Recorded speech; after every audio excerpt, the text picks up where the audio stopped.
داملای محترم، در معرکه‌ای که ما را با سبب سطر داشتنمان طعنه کردن و گفتن که مادام سطر میکنید به معرکه ما نآیید، زن سال خورده مرا طعنه کرد.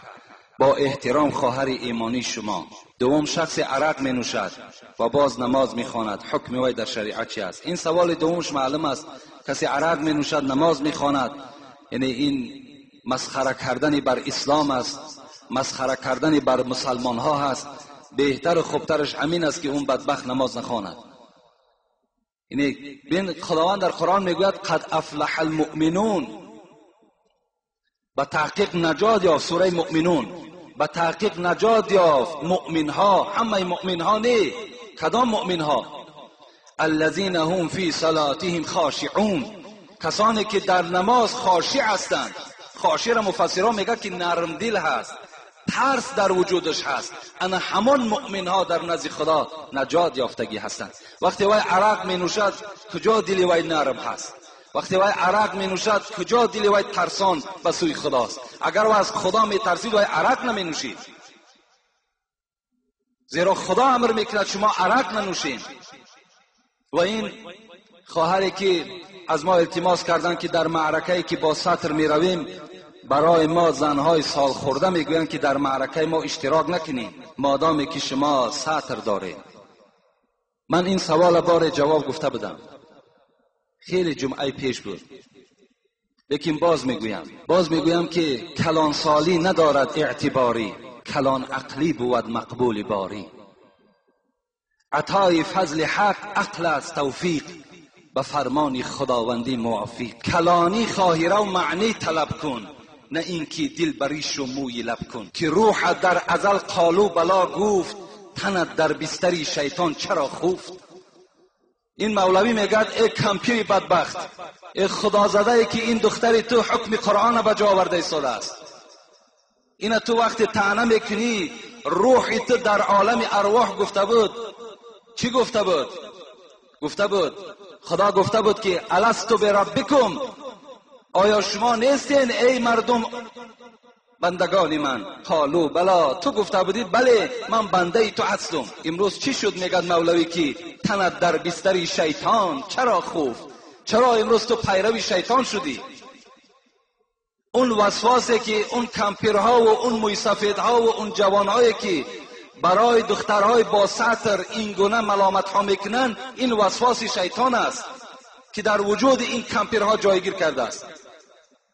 تا جایی که دعا کنی در حقش که خوش به حالت دختر عزیز که این کار خیلی خیر انجام دادی و خودت از همین دخترت عبرت گیری، از همین خواهر عبرت گیری. این کلمات مانده، این راه مانده، تو طعنه میکنی. تو چی را طعنه میکنی؟ آیات قرآن، احادیث های پیغمبر خدا را طعنه میکنی؟ کسانی که به خدا قسم به حرمت همین قرآن مکرم و معظم، در همین قرآن سوره وجود دارد به نام نور که یک طایفه بنی تمیم میگفتند پیش پیغمبر خدا آمدند، پیش حضرت عایشه آمدند و در بدنشان لباسهای بی سترانه داشتند. عایشه صدیقه مادر مؤمنها زنها را شفاعت میکردگی، نه این کمپیری بدبخته، همان زنهای با ستر. عایشه چی گفتند؟ لم تؤمن امرأة بصورت نور من تلبس هذا. ایمان ندارد، گفت حضرت عایشه، همان زنی که این گونه لباس می پوشد. آیا از سوره نور درک ندارد؟ آیا خدا در سوره نور چی خبر می دهد؟ می گوید باید که زنها با ستر باشند، زنها باید بالای سر رویمال داشته باشند، پیشهای بری بسته داشته باشند، پاچه های دراز داشته باشند، آستین های دراز داشته باشند. این حکم خداست. کسانی که با این سخنها پیرو میشن قسم به خدا آنها از شیطان دیده بدتر هستند. چون این نقل است اندر ساعت نور. لیکن من به این خواهرها چی میگویم؟ میگویم حضرت مولوی بسیار یک تسکین خوب دادن. گفتن محبان خورده صد سنگ ملامت، تو کی میمانی ای سالک سلامت. این دوستان خدا چی جفاها کشیدند.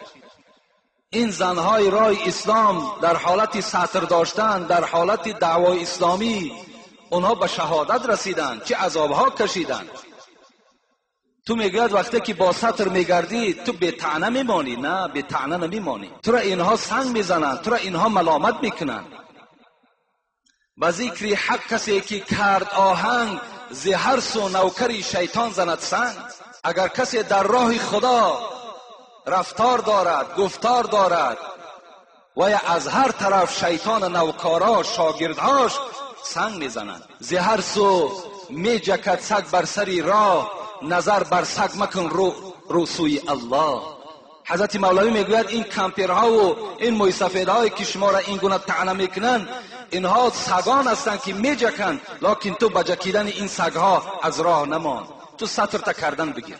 هرچند که گردن با حیا، آبی که بی سرپوشه هست بی شبهه کی نوشد ورا. زنهایی که اگر سطر ندارند مثل همون ظرفهای دا که آب میگیرن سرپوشه ندارند مثل همون هستند. آب بی سرپوشه وای مکروه است، وای دیگر نه طهارت میکنند نه خورده میتوانند. زنی که حیا ندارد، زنی که سطر ندارد، وای همچون یک زنی مکروه است، یک زنی بدبخت است. این امر خدا است، این ما پشانده نمیتوانیم. پیغمبر خدا میگوید المرأة عورة، زن خودش عورت است. بین لعن الله الناظر والمنظور الیه، لعنت کند خداوند با آن مردهایی که به سوی این زنهای بی سطر نظر میکند، یا لعنت کند پیغمبر خدا گفت زنهای را که تمام مردم نگاهشان بالای خودشان حواله میکنند. این زنهای بی سطر را پیغمبر خدا گفتن لعنه الله، خدا لعنتشان کند. اینا در لعنت خدا گرفتار هستند. این سخن نه حاجی است نه شیخ است نه بافته. اینجا یک برادرم سوال کرده است که میگویند که همین سطر ما را طعنه میکنند که این سطر از ایرانیا هست، این سطر از افغان هاست. این نه از ایرانی است نه از افغان هاست، این نه ساخته ملا هست نه ایشان است نه شیخ است. این آیت قرآن است، این حدیث های پیغمبر خداست. قدرت نداری برای مهیا کردن خواهر و مادر رو طعنه نکن، بلکه افسوس بخور، بلکه پشیمان شو که چرا من قدرتی ندارم که زنی من با سطر گردد. پشیمان شو که چرا خواهری من بی سطر است. این دا پشیمان شو، طعنه نکن. طعنه میکنی خداوند انشاءالله زبان تو بریده میکند.